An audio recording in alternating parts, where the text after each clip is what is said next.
Are you curious about bodies, pleasure, and possibilities? And what about curious about what others are up to on the planet when it comes to pleasure, sex, and play? Have you considered what pleasure can do for your life, your body, and your bank account? Do you know something magical, delightful, and out of this world orgasmic is not only possible for you, but totally available to you? If you're ready to be the magical, sexual, sexy beast you know you can be, and you just need the tools to get there, you're in the right place. Now, here is the host of The Pleasure Zone, sex, relationship, and intimacy coach and holistic health practitioner, Milica Jelenic. Welcome, my sweet pleasure seekers. It's kind of fun. I've had this series or something, unintentional series going on. Sometimes I get these unintentional series going on.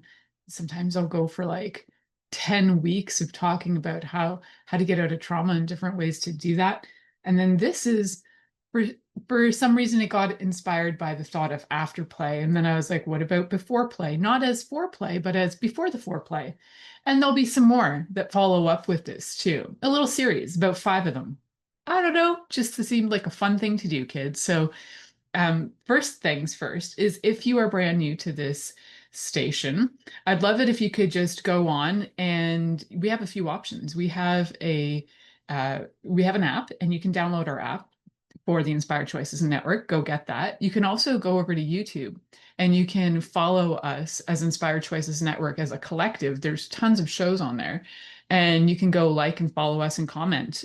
Go listen to a bunch of shows, especially go listen to my shows, The Pleasure Zone. I'd love that. And comment and like and share. I'd love that too.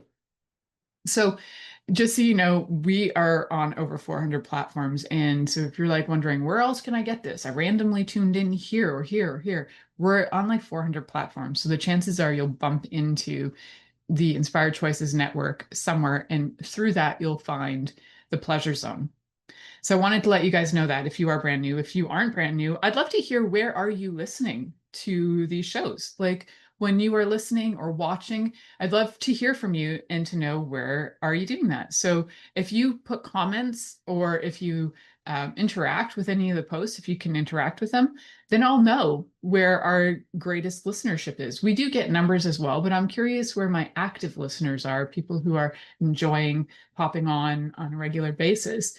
And or send me an email through milicajelenic.com. And I'd love to hear from you anyway, because I love hearing from all my listeners. And one of the things that I gain from my listeners is ideas for shows. And I've had quite a few shows that come out of specifically from listeners. I've had one-on-one chats with listeners. I have developed relationships and friendships with listeners in so many different ways. So I am so grateful for this platform and being able to connect with all of you through all these different sources. So why I'm saying that is because these kinds of conversations are actually kind of what Beforeplay is about. It's kind of what we're doing in life with Beforeplay, is developing relationships, letting people know, how would you like to be connected to, what would you like, and asking for it, but also being willing to hear out from other people what they would like. So that's just a little tidbit of how that works in the working world, the business world. But you can use all of these Beforeplay tips for creating better friendships as well. However, this one really is geared towards loverships. So everything too that we're talking about today in Beforeplay are all things that you can develop for you first if you're a solo practitioner. And then you can begin to incorporate these ideas into your life if you have a partner. And if you already have a partner, you can play with these ideas together for sure. So Beforeplay is not just a warm-up. It's the art of building anticipation. It's the art of being present. It's intimacy long before the sex ever begins.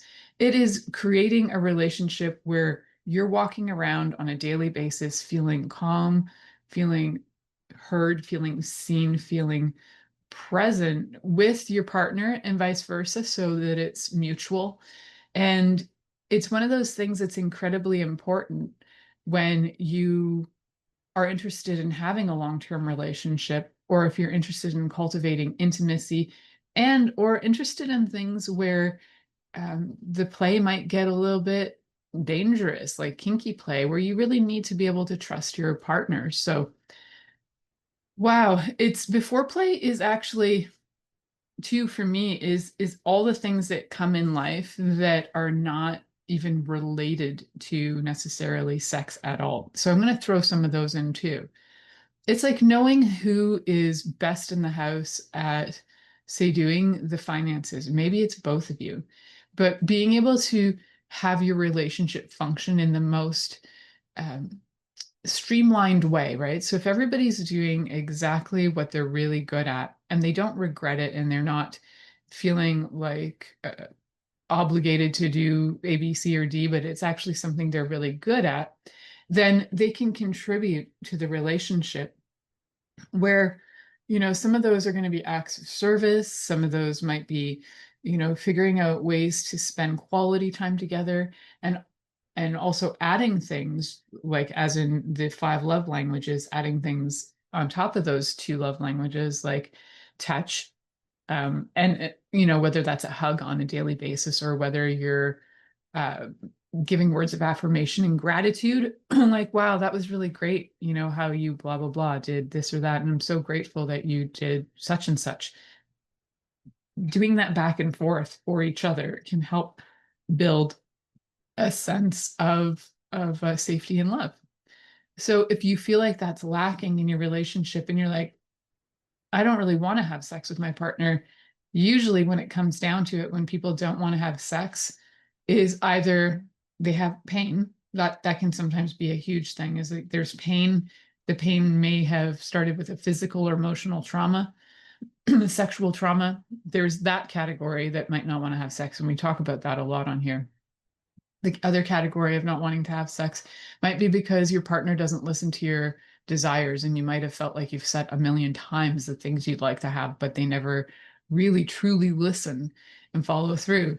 So that's another category we talk a lot about as well. And this part of it has to do with cultivating the relationship. So when you're cultivating the relationship, you're being able to trust each other, love each other, um, being able to know and anticipate sometimes. Like, for example, if I'm feeling crusty, everybody in the house knows, just walk away or offer me tea or broth. Like, those are the things you offer me when I'm feeling crusty. And generally, if I'm feeling crusty, it's 3 things. I'm either really tired, really hungry, or I'm really horny. So yeah, a bum rub is a really good way to get things going. So when you know your partner and you know what their needs are, and you have already discussed this, they might not want to tell you 100 times. It's like 1, 2, or 3. And sometimes when you're in a stress zone, you don't even know which one it is. So to have somebody there to go, are you hungry? Are you tired? Are you horny? That's helpful. And usually I'm pretty good at figuring that out myself. But if you're not very good at that, then having a partner that can at least play with you to ask you those questions that are related to you, because they might not be the same as what mine are. So before play is really about developing a relationship and a way of communicating with each other that is going to be functional for your relationship. So not everybody will communicate the same. Some people don't like a lot of soft and gentle words. They more want it rough, and they want to use like uh, harsher language. Like, instead of saying maybe penis, they want to like say the words that if I say on here, I'm gonna get like canceled. So the COCK word, and that sort of thing depends on the languaging too. So it's good to know the kind of languaging that your partner likes as well, so that when they hear it, they don't feel like you're being cruel or mean or sarcastic. You're relating to them in the way they can hear you. So the before play, the sexiest part of a relationship is connecting in your minds, because orgasms start in the mind. And orgasms, not only do they start in the mind, sometimes bodies will have responses that are very orgasm like, but the brain isn't firing off on those cues. So, as much as your body might have some pleasure responses, it might not have orgasmic responses. And so there are ways that you can cultivate that too with a few different things. So you can get in with your partner to be able to have conversations that might trigger those parts of their brains through language rather than touch, through scent or different senses. So when our body takes in sensory input, then it often has the ability to give a different output. So that has to do with the way our brains operate, it has to do with neurology. So I've talked many times about using different sensory experiences to enhance things. And so the before play can include things like having a clean house or having, some lovely scents around the home. A lot of this stuff is going to give a different sensory input to your body, to your brain, and your brain will start to feel safe and turned on and also stimulated at the same time. As much as it feels calm, it can also feel simultaneously stimulated. So we're looking at all the great ways that we can encourage our partners to love us and that we can love them and develop a relationship prior to the body parts slamming together. So, although that part's a lot of fun, right? So, we don't want to negate that. We just want to get you into the mode and get your partner into the mode where there is a deep, deep connection. And that deep, deep connection is going to have you feel like like you won't be abandoned, one. And a lot of times abandonment can be a huge contribution to people not wanting to have sex too, because like, oh, you're just going to walk away from me. And we talked about afterplay in the last episode, and cuddling after having sex is a really great way, or doing any of those afterplay tips is a really great way to have your partner feel like they are looked after and they're not abandoned and they'll want to come back for more. So look after each other. Do things that are kind to each other. This is kind of like a reminder of kindness.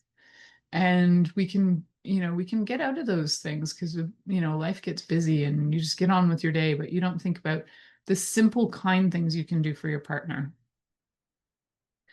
So one of the simplest, kindest things that I think you could do on a daily basis is like if you and your partner wake up at relatively the same time and your partner's, somebody who likes coffee, maybe coffee is a really nice thing to do. Or if, you're waking up at the same time and you have like 20 minutes to spare, having a nice morning cuddle is a nice thing to do to connect. So you can do these things. They don't cost money. They do. It is about investing your time.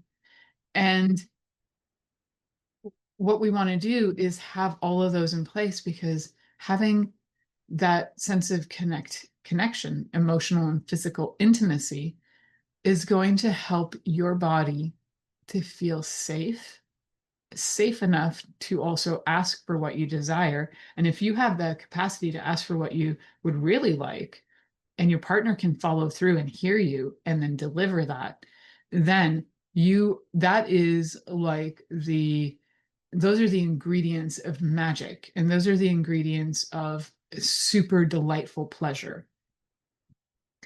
And I've met a lot of people who are like, oh yeah, no, I've had really great sex. I'm like, have you though? Because there is something that happens to bodies when they've had very delightful sex and their bodies light up. And you can kind of see when somebody's body is relaxed enough and receiving enough that they're having that, or the way that they're talking about their experiences. You can kind of get, there's like an edge of energy you can get. Maybe it's because you talk to enough people, you get the edge of energy where you know that there's something that they know that they haven't experienced yet, but they're not quite sure, but they're hoping they've had the best sex of their lives. But usually there's always even better, more connected experiences you can have, even with the partner that you're with.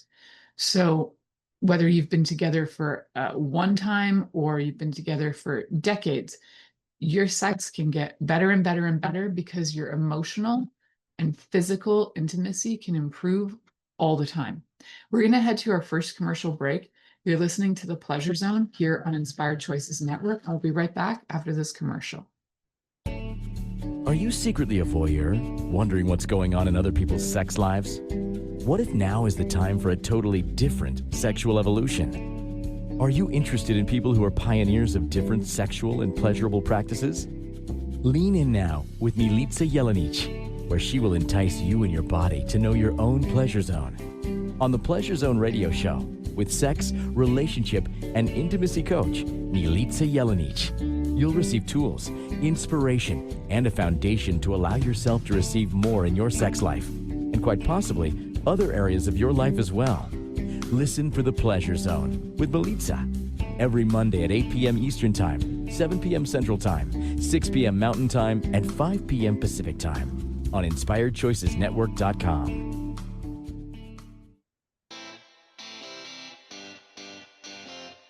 Are you a subject matter expert? Are you here to share your expertise with an audience waiting to hear from you in only the way you can deliver? Are you ready to have your voice amplified across the airwaves? Inspired Choices Network has a global radio platform streaming to millions of people across the world. Professionally produced and supported by an accomplished team every step of the way, you can broadcast from anywhere in the world, knowing your voice matters, and we ensure it is delivered with ease and efficiency. Eager to hear your message, the world awaits. Contact us today to become an Inspired Choices Network radio host. Email become a host at inspiredchoicesnetwork.com. This is The Pleasure Zone with sex, relationship, and intimacy coach, Milica Jelenic. To participate in the program today, join our live studio audience in our chat room at inspiredchoicesnetwork.com. You can also make the choice to ask or comment by email, info@milicajelenic.com. Now, back to the program. Welcome back, my sweet pleasure seekers. This is The Pleasure Zone, and I'm your host, Milica Jelenic. And today we're talking about beforeplay. Before the foreplay, this is what I'm talking about. What happens before the foreplay? Before the foreplay, we actually are developing our relationship on a minute-to-minute, second-to-second basis. And part of before the foreplay is to be able to have that exquisite communication with your partner that only really comes from being willing to be vulnerable, from being willing to break down some of your own limitations, as well as some of your own barriers and blocks, maybe things that have occurred in your life that are just stopping you from being able to ask for what you like. Before the foreplay, we are looking at how to spark things like, how do you spark desire that will turn into passion, that turns into climax? Although that's not the target ever, it is just that it happens. So we're going to look at some of the ways that on a daily basis we can spark our senses and have them be able to feel excited. Or excited, it sounds like it's like on fight or flight, but what I mean by excited is that you feel delighted. That's more of it. It's like you feel delighted by your life. So how do we create that? So let's start with touch, right? So on a daily basis, before the foreplay, and I talk about this a lot, and it still surprises me to this day how many people, this is kind of a novel concept. Hug your partner at least once a day, a good 30-second hug. And I know you guys know this, but it's like, practice it. I can give you all the tools in the world, and you can have a toolbox the size of a dump truck. But if you're not taking those tools out and using them, then it's just like hoarding and waste of space. So use these tools. Hug your partner for at least 30 seconds a day. There's also a practice that I got out of the book, The Art of Giving and Receiving, The Wheel of Consent, where it talks about having a 3 minute of hand holding. But you can go into that book and there are so many practice things that you can do with touch that come out of The Wheel of Consent. And I've talked about that book quite a lot on here. I want to keep it really, really simple with touch, because if you are in a partnership that your partner is good with having hugs, some people aren't, but if you're good with having hugs or even just hand holding in a very nonchalant way, this or bum holding, because I'm the bum holder of magnitude, if that is something that you and your partner agree that you enjoy, then do it. Do it. Do it for 30 seconds. So let's just get the energy of that. Like, imagine the person that you adore, and if they're not there right now, just know that you can probably sense what their hug feels like. Just take some deep breaths in and let your body really feel and sense what is it like to just have a hug from that person. What happens with your body? Do you start to notice that you calm down, that you breathe a little deeper? Do you feel safer? Do you feel like things in the world are going to be okay? Because a lot of times this is what that hug can do. It brings in that happy oxytocin feeling. And then your body starts to just feel more and more, not just safe, but it feels open, open to receive whatever is possible, right? So these little steps and tools, as much as we're talking about them as relationship based, this isn't just going to affect your relationship. When you can be that kind of calm and be in that space of receiving, you can receive other things. Like if you're a business owner, you can receive more clients, you can receive more health, you can receive a lot of things when you start to just allow your body to open up. And your body will only open up when it feels calm and safe. Otherwise, it's going to have walls up and be like in fight or flight and ready to attack at any minute. So deep breathe. Feel your partner. They're there, give them a hug if they're open to it. And if they're not there, just imagine what it's like to hold them or to have them hold you. Can be standing up or spooning or anything like that, where you can either feel your heart's connecting or you're connecting to their spine. Breathe that in, breathe that energy in, because it is something that if your partner is not there anymore, if maybe they're traveling or they're away or maybe they passed on, you could still feel them. You'll still remember that, and that energy will still permeate into your cells, into your nervous system, and allow you to be calmer and calmer and feel connected. Now we're going to use another sense, sound. So whether that's that you have beautiful, like soft music playing in your background, creating the vibe of sensuality in your home.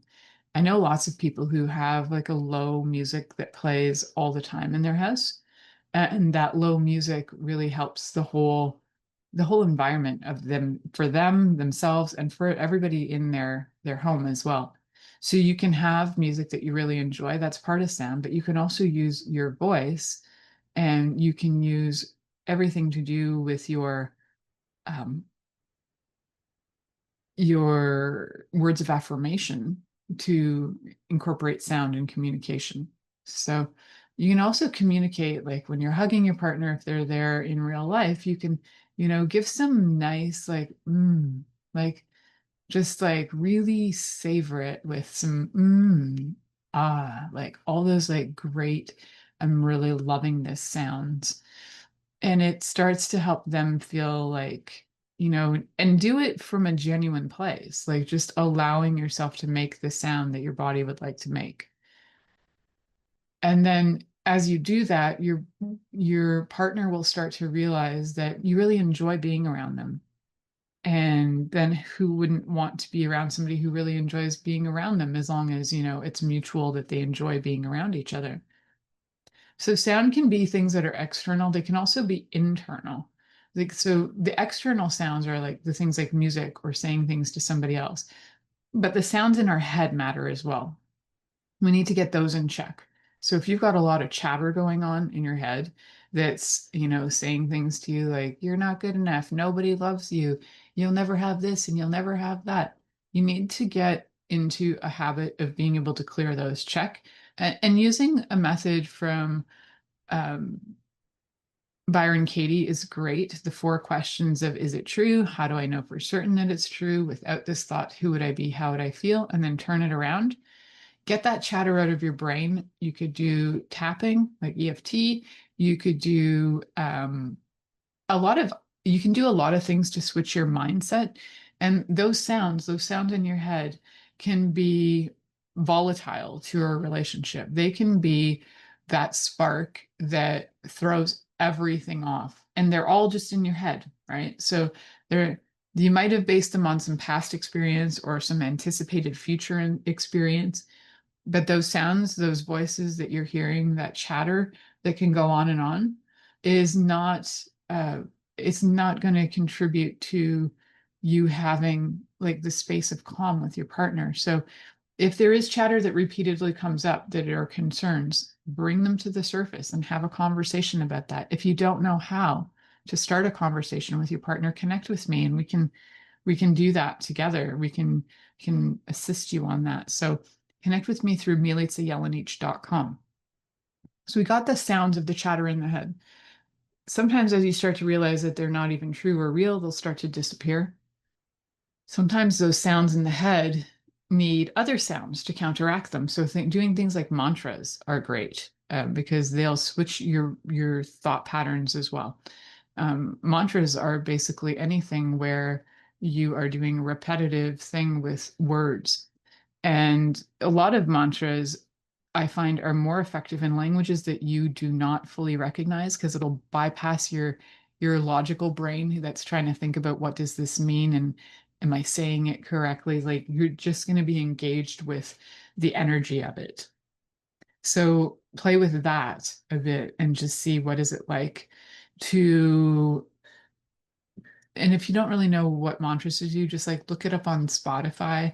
You can find all kinds of mantras on there, and whichever ones kind of float your boat, utilize them to start to switch your brain up. Prayer is also a form of mantra if you're doing it in a repetitive way, and that can start to switch the sounds in your brain because those sounds in our brain are sometimes the worst. Even if somebody's telling us lots of great things about ourselves, can't hear them because that chatter is so loud. So yeah, sound is an interesting thing. Also having sounds that aren't intrusive. Like if you have sound that's like really obnoxiously noisy going on, then it can be distracted. So, turn off things like your cell phones and everything else while you are in the midst of play, because it's not going to be a contribution to your body or your intimacy with your partner if you're on edge from different noises, or if you've got like some sound of some mechanical thing in your house is obnoxious, it's going to really throw you off. And we're going to move on to smell. So let's just use this as an example. I mean, some people like the smell of poo and diapers, but like the smell of poo and diapers is not attractive. So if you are, if you have children and they're like little and they're still in diapers, being maybe around the diaper smell isn't going to really get you off. Uh, Being around the smell of small children and vomit and dog smell and cat pee and things like that. So you're going to want to be able to get into a smell that's going to switch you out of this is work, because smelling all those things like cleaning the diapers and cleaning animal litter boxes or whatever, all that is work. It's probably not things people love to do. And if that's all you can smell, your brain is probably going to start to tell you that you're doing work and everything you're doing right now is work. So you need to switch it to a smell that smells like delightful and enjoyable and not work. And so some of the smells that people tend to like are things like vanillas. They don't really smell so much like work unless you've worked in a bakery and then you smell vanilla and it reminds you of work. So use smells that for you don't trigger any thoughts of work or stress or poverty, because those are going to throw you off. And what do I mean by that? Like I have a thing where when I walk into certain bakeries, the smell of baked goods can remind me of poverty, because I grew up with a mom who had a bakery and she was super stressed. She was working like 18 hours a day when I was not even 2 years old. And so for me, whenever I smell baked goods, I just remember her not, she wasn't available. So like feeling abandoned, feeling not seen, not loved, not heard. So for me, baked goods are like the way to, they actually can make me want to throw up. So not there's a few things in baked goods that I love the smell of. One of them is chocolate chip cookies because it reminds me of my grandma who she would bake cookies and she wasn't abandoning us, like we would be involved. But my mom was working her butt off. She did not have the time for that. She was running a business. So some smells will remind you of things. And you might not even know why at first, why they're so offensive. Like the smell of alcohol on people is a real absolute turn off for me. Like I could walk away in a hot second if I smell alcohol on somebody's breath. Like, no, thank you, not a turn on. So it reminds me of too many circumstances that were violent and gross. So, and then we also want to look at taste, right? And sight. Well, we're going to get into those because we're going to head to our next commercial break. You're listening to the Pleasure Zone here on Inspired Choices Network. And I'm Milica Jelenic, and we'll be right back after this commercial. Are you secretly a voyeur, wondering what's going on in other people's sex lives? What if now is the time for a totally different sexual evolution? Are you interested in people who are pioneers of different sexual and pleasurable practices? Lean in now with Milica Jelenic, where she will entice you and your body to know your own pleasure zone. On the Pleasure Zone radio show, with sex, relationship, and intimacy coach, Milica Jelenic, you'll receive tools, inspiration, and a foundation to allow yourself to receive more in your sex life, and quite possibly other areas of your life as well.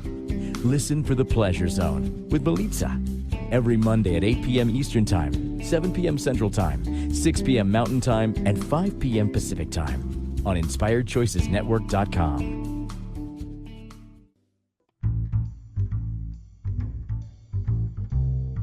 How wonderful would it be to carry your favorite Inspired Choices Network host with you throughout your day?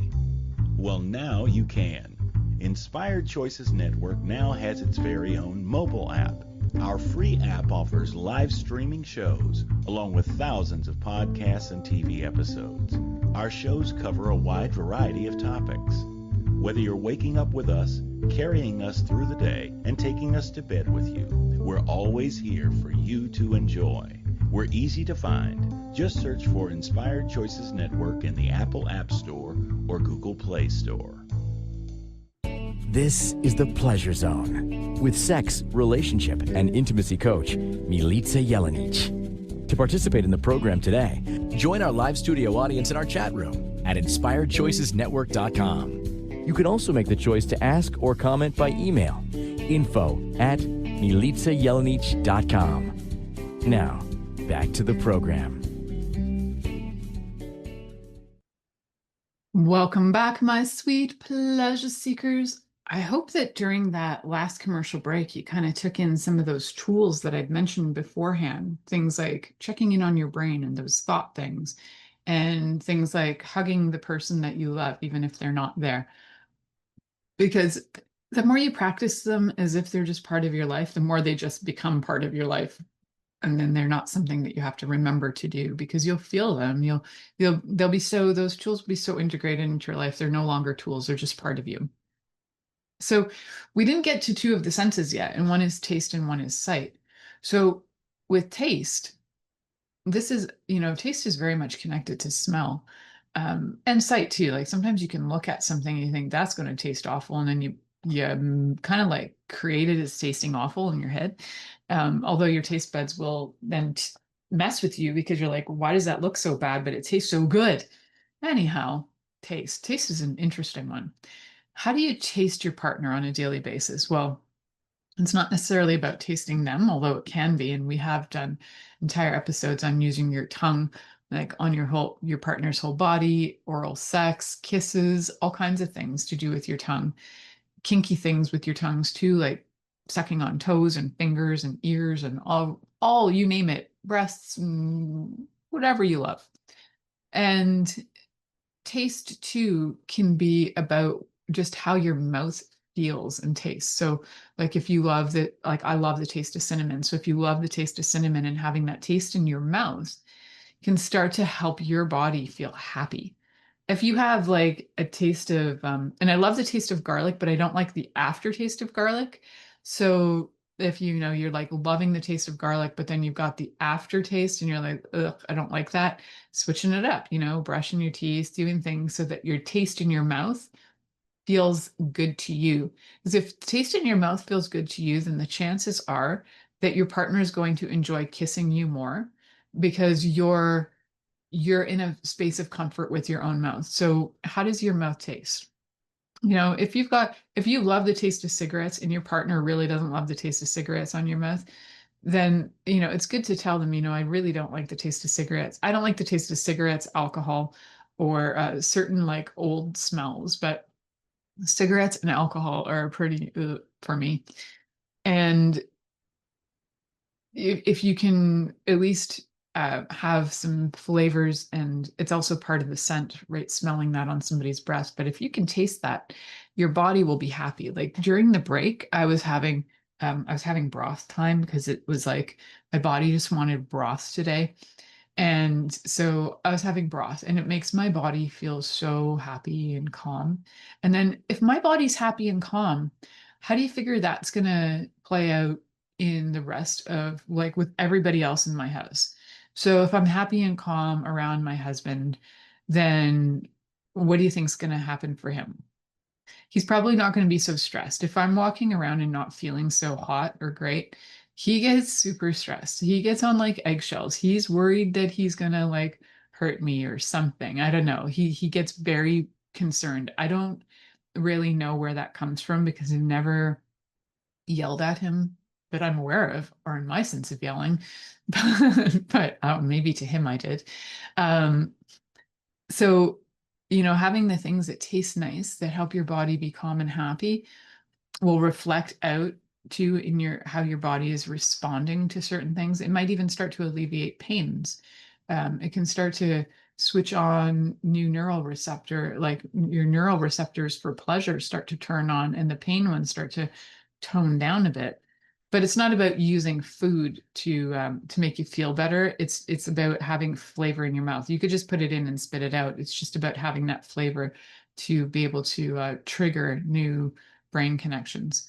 So taste is actually really important. And it's surprising though, right? Like when I say, okay, I'm having broth and it's coming down my body, and I know that the ripple effect is that if I'm walking around happier, more calm, satiated, like satiated physically, but satiated more emotionally and energetically, then there's less work to be done for me, right? Like nobody has to try and make me feel better.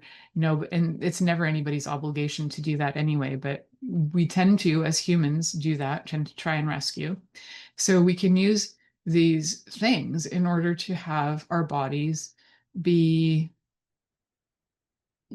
well, more in the, when we look at the polyvagal response, it's like when we go into calm and then our bodies can heal. So having certain tastes, that input of a taste that has your body feel really happy can help so much with anxiety and stress and all sorts of things like that. And then we're going to move on to sight because I want to get through all of my information today with you guys. So what are some things you like to see? And that again can be in your space. Like I like to see things so I know that I have them. And I know a lot of people are more into minimalism, but and I totally appreciate that they like to have things like packed away. And I like to see my stones on the shelves, and I like to see what medicines I have around because otherwise my brain forgets about it and then it'll be there and then I'll go buy more. Um, I have heard that's like an ADHD thing, but I've never been diagnosed. But in order for me to know I have something, I have to see it. And my husband's a little different. He likes to have it put away, but he's very good about not being frustrated with the stuff that I have that he can see. He has all his stuff like put away. For the 90% of his stuff is like put away, out of sight, out of mind. For me, it is truly out of sight, out of mind. So I don't even know I have it. So I need to know where my stuff is, and then I feel secure.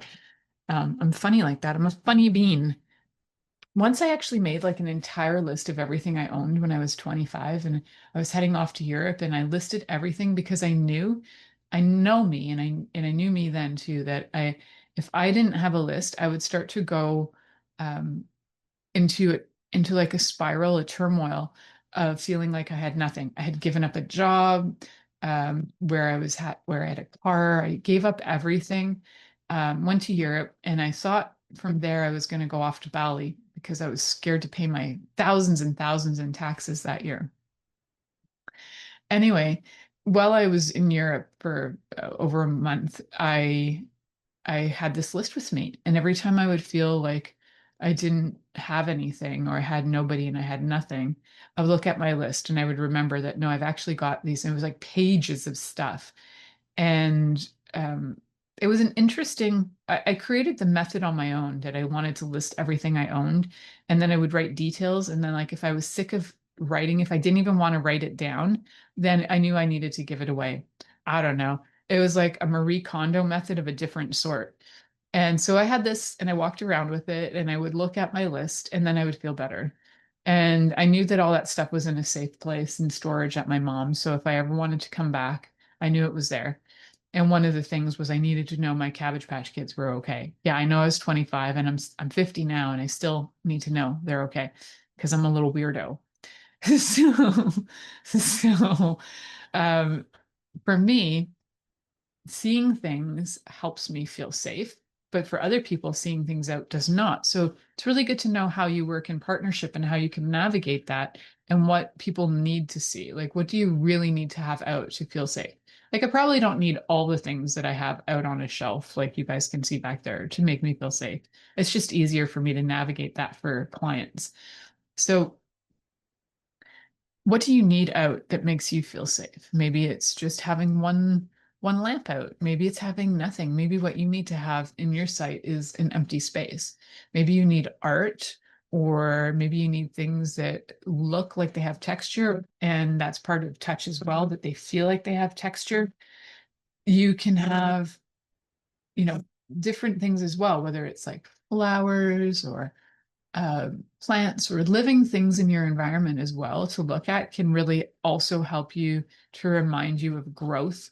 It's like it's like, it's not conscious, it's an unconscious thing, but it's one of those things that can help us remind us that there is growth. So when I look outside and I see trees in my forest, I know that I have growth. And then I think, okay, where else do I have growth? And it's like these things will like ramble on in my head and remind me of all the other places I have growth. Oh, I have growth with my relationship with my child and with my husband, and I have growth here, and I have growth in my business, and I have growth on my show. And so then I start to go, wow, cool, there's growth, right? And so having these like visual reminders in my site can be really helpful. Also, the sight of your partner too, just seeing them can bring delight, right? So being able to see your partner, whether it's on video or in person or whatever that happens to be, that can be calming as well. And looking at each other for like a whole 15 to 30 seconds, like right in the eyes, and connecting can help your nervous system get calmer too. So I'm bringing up all of these things, even though they seem to be unconnected, but they are connected. They're all about the input that our brain takes in, which will result in how our body reacts and how our body will want to either, be aroused or not aroused. So all these external things that seem like, nah, that can't have an impact. It absolutely has an impact. If your house smells like mold and feces, the chances are somebody walking in there is not going to get turned on by that. So you're going to want to change that up, right? Or maybe not. Maybe you're trying to keep people away. That happens too. People will do these things to intentionally keep people away. They'll create hoarding situations and disasters just to keep people away. So that's fine too. That's just a choice. One of the things that I'd like you guys to think about is, what are your favorite senses? Because some people's favorite thing is like, I just really love taste, or I really love touch. And they might be more inclined to focus on that. Work on all of them though, play with all of them, but just think about that. Like, which one do you like the most? Like, I really love touch and I really love taste. And a lot of other stuff, yeah, smell is important to me, but touch and taste are really important, probably top priority. So when you know that and you can start somewhere, start with ones that you feel are your topmost priorities and work with that with yourself and then with your partner too. So if you don't have somebody to hug, remember you probably hugged somebody in your life. So connect with that energy so you can feel that. When we come back, we're going to have more fun and ideas for the before the foreplay, how to connect with your partner, also with your space, because if you're living together, or even if you're not, creating the space to have that space for each other is super important. And so all of this before the foreplay, like very little of it has to do with actually getting your partner to climax, right? Like so far, none of it has had to do with that. It's all had to do with connecting and creating an environment where everybody feels happy. So next is going to be, we're going to talk about more things like that. So you're listening to Inspired Choices Network. You're listening to the Pleasure Zone, actually, on my brain today. You're listening to the Pleasure Zone here on Inspired Choices Network, and I'm your host, Milica Jelenic, and we'll be right back. Are you secretly a voyeur, wondering what's going on in other people's sex lives? What if now is the time for a totally different sexual evolution? Are you interested in people who are pioneers of different sexual and pleasurable practices? Lean in now with Milica Jelenic, where she will entice you and your body to know your own pleasure zone. On the Pleasure Zone radio show, with sex, relationship, and intimacy coach, Milica Jelenic, you'll receive tools, inspiration, and a foundation to allow yourself to receive more in your sex life, and quite possibly other areas of your life as well. Listen for the Pleasure Zone with Milica every Monday at 8 p.m. Eastern Time, 7 p.m. Central Time, 6 p.m. Mountain Time, and 5 p.m. Pacific Time on InspiredChoicesNetwork.com. This is the Pleasure Zone with sex, relationship, and intimacy coach, Milica Jelenic. To participate in the program today, join our live studio audience in our chat room at InspiredChoicesNetwork.com. You can also make the choice to ask or comment by email, info@MilicaJelenic.com. Now, back to the program. Welcome back, my sweet pleasure seekers. I just had some more broth, and I love broth. Good times. So for those of you just tapping in right now, we're talking about before the foreplay. It's called Beforeplay, but really it's before the foreplay. This is like, what are all the things you can do in your relationship, in your life, so that you feel connected and you have a deeper sense of intimacy with your partner on a daily basis that has you then become interested in having the foreplay, the sex, and the afterplay. So before the foreplay, how do we connect with our partners? And we talked a lot about doing different things sensorially to be able to do that with ourselves too, so that we can feel calm enough to be able to feel connected, to create more like lasting, sustainable effects. And all these things that I've been talking about are essentially free. So if we want to kind of tap into more of a playful, which I love being playful, is more playful things that are more standard, not like my view of playful, which can be totally dorky. I'm not going to give you all the things I do that are I would say before the foreplay. Because the chances are you're not going to be the person who brings out puppets to have silly conversations, and you probably don't have a partner that would not only tolerate that but be amused by that. So I'm not going to give you all my crazy things I do, but within some of these ideas that I'm going to give you, I think you're going to be able to find some that will really work for you, that you're going to be able to do on a regular basis, that will invite you, your partner, into having way more fun with you. So one of the probably most common ones that people do is sexting, right? So whether you're sending it as like a super sexy note where it's got all kinds of vulgarity in it, we'll say, or if you're just sending a flirty note, sending notes that your partner can reflect back on and read can really be helpful so that they can feel connected to you even when maybe you're not there. Maybe you're off at work and they just want a reminder that you think that they're amazing, beautiful, super sexy, and you love their ass or something. You can add things to it. And it depends also on what your partner would like to hear. And you can always ask them too if they like the notes. They might not. Hopefully, they would give you a response if you are sending a flirty note.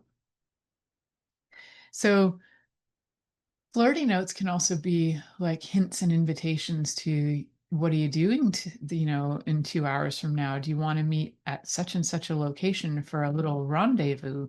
You can have all kinds of fun with that. You can do voice messages, you can text, you can do, I mean, handwritten letters are beautiful and we hardly ever have them anymore. So those would be beautiful as well. I remember getting like handwritten notes, and one day I'm going to have my friend from high school on because we used to write each other notes all the time. And she happens to have a stash of them where I used to write her lesbian love letters. So one day we'll have her on to go through the lovely lesbian love letters that were hilarious. And used to send little gifts with them, like stickers, and sometimes like the perfume of the day. Like they were very, very lesbian looking back on that. So make it fun. Send a little something in with that note if it is a love note that's handwritten. And whether you live with that person and you leave it on their pillow or whatever, just do something sweet that's a lovely note that reminds them that they're loved. Eye contact. We talk about eye contact a lot. And the reason I do that is because so many people do not have eye contact these days. And a lot of people find it uncomfortable, but it's like 15 to 30 seconds, guys. Just look at each other for like 15 to 30 seconds before whether before you get out of bed, before you leave the house. Just take that 30 seconds to enjoy seeing your partner. Like, do you ever wake up before your partner and you look at them and you're like, I am so grateful you're alive and in my life. You're just in my life. And like that in your own brain can be part of the before the foreplay. It's like an affirmation that you're grateful for this person. And I do it all the time. And I'll say it out loud. Thanks for being in my life. And I don't know, my husband probably does think I'm a little bit of a nerd dork, but that's why he married me, because I'm a nerd dork. And then we talked about teasing the senses quite a lot in the last segment. And that's another thing you can do, whether it's you can add things that are very fun and, bringing chocolates, or I say chocolates because that's such a common one, but also different things like spices that will turn you on. Like cinnamon turns me on. It doesn't turn everybody on, but cinnamon and having different scents in the home, like a light incense. One of my favorite is um, from I can't remember the name of the company, but there's like a sage smell to it, and it's so so lovely. It's like a sage nag champa from the Nag Champa company. I call it the Nag Champa company because it's that like the incense that comes in the blue box, but the one I get is like gray and it's sage. Anyway, and you could, whether it's touching each other. Like the other day, my body was so, so tired, and all my husband did was like touch my arm, and I was like, oh, and my whole body just chilled out. So it can be so simple, so, so simple. It doesn't need to take a lot of effort. You can also just have play together, like joke around, have playful banter about silly things. Like, I don't know, talk about each other's body parts in a fun and playful way where you're delighted by their body. Like, again, I'm trying not to give you guys too many personal examples, but if you just want to like flash your tits to your partner, go for it. It's fun. I'm sure they're not going to be offended by you showing them your goods. So remember that you can just have play, and that's going to help feel the connection again too. And flash your boobs, flash your butt, flash your goods, flash whatever you like. It's your lover. If they're offended, and I don't know why they would be, um I think it can be fun. Maybe people are offended by that. I don't know. If you are offended, then you need to tell your partner that. But I wouldn't be offended if somebody just, and I don't get offended when I just get flashed. I think it's the cutest thing ever. So flash away, have lots of fun, be playful, because you really just want to be able to connect with your partner in the most loving, kind, sustainable way. And if you really don't have any ideas, then try some of the ones I've given you today. I hope they work for you. Thank you for choosing to listen to The Pleasure Zone with sex, relationship, and intimacy coach, Milica Jelenic. We'll return next Monday at 8 p.m. Eastern Time, 7 p.m. Central, 6 p.m. Mountain Time, and 5 p.m. Pacific on InspiredChoicesNetwork.com. We hope you'll join us. Until then, have the best week of your life by choosing to be turned on and tuned in to your body.